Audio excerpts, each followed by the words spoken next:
And then Paul hung up, and I called back and asked for room 741. And John Lennon answered the phone. RockTalkTV, the untold stories about your favorite musical icons. I was 15 years old in 1965, and I was a Beatles freak. I love the Beatles. And they came to Boston to play in 1965. And I wanted to meet the Beatles, or at least talk to them on the phone or something. I suppose everybody did. Bring him on.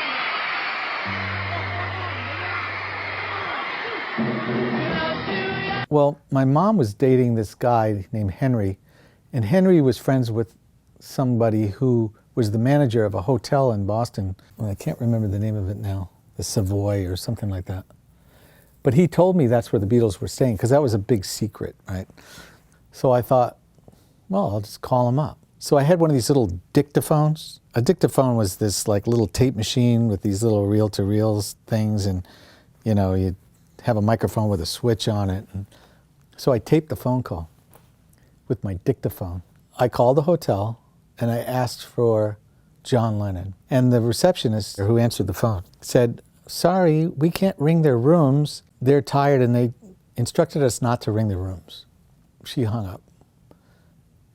So then I thought, they're not going to ring the Beatles' room, so I'm going to call and I'm going to ask for the equipment manager, because I knew their equipment manager's name was Mal Evans, probably from Hard Day's Night or something.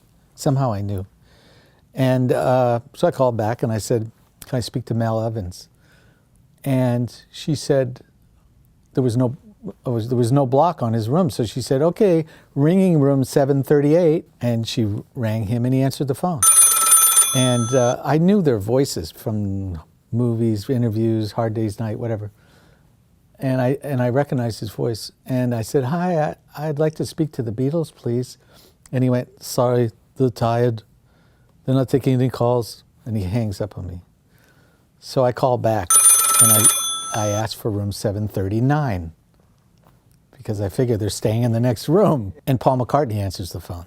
And I guess I didn't really expect to get him on the phone because I didn't know what to say. No, actually, we're just good friends. And I actually don't even remember what I said to him except, "How you doing? What's going on? Are you having a good time?" You know, probably typical what a 15-year-old would say to a Beatle. And then Paul hung up and I called back and asked for room 741. And John Lennon answered the phone. I just asked him about how he was doing and what's happening and how's your kids and how's life on the road. And he sounded kind of tired, and then after a while he hung up on me, and that was it. I got to talk to the Beatles.